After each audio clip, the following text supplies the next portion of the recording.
is Michael Grinder. I work in the area of nonverbal communication. How do you have difficult conversations?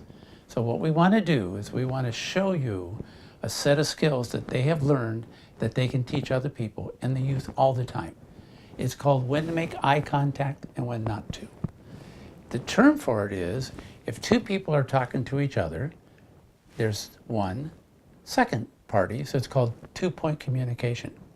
If one of them looks at a piece of paper, flip chart, PowerPoint, and the other party also looks, you have one, two, and then you have the third entity.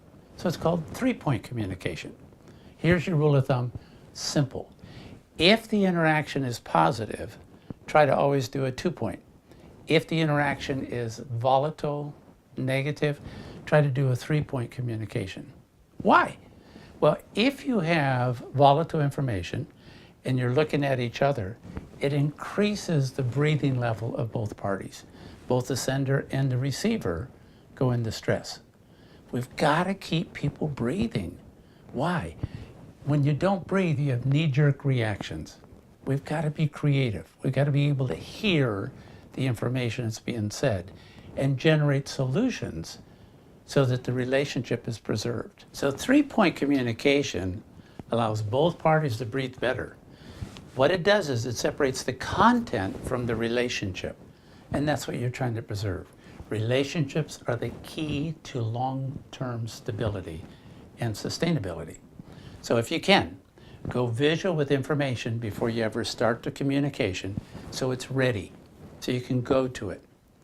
What we're going to do is we're going to show you a couple examples of that. So here we are. I'm sitting at a table. I have someone else I want to talk with. The difficulty is we're across from each other. Whenever the chairs are facing each other, you just increase the likelihood of a two-point communication. So what do?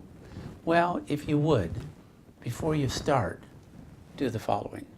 Set the chair up so that they're at 90 degrees. What a difference it makes.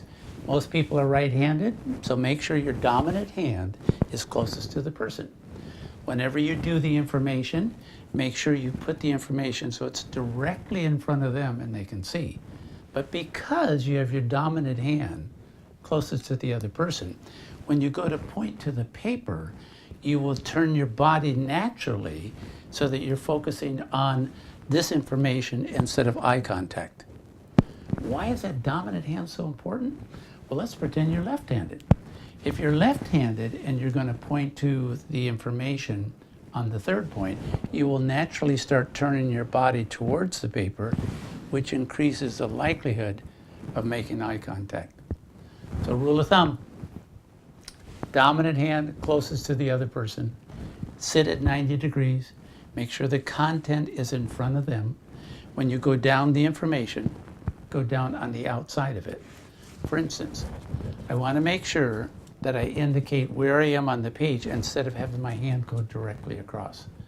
Going directly across, it blocks the vision of the other person. They can't see the content. So make sure, outside, going down, and of course, you're going to do lots of, does that make sense? 2 points to make sure they're following, then bring them back to the third point. Your palm is going to be up when you're facing them, and it's going to be down when you were looking at the third point. Why? Palm up has a friendly kind of voice. Palm down naturally is more serious or credible. What a difference it makes. The ergonomics of how you arrange things. This is an example of two parties seated. So what's an example when you're standing up? Same thing. 2 point, look at the audience when you have a larger group than just you and one other person.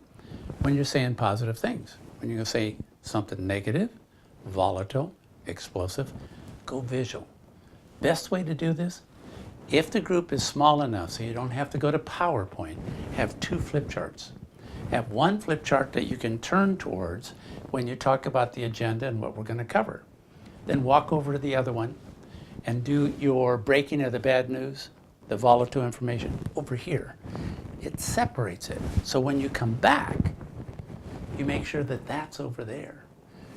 2 point, positive, 3 point, negative. What a difference it makes. Michael Grinder, thank Thank you for letting me share with you.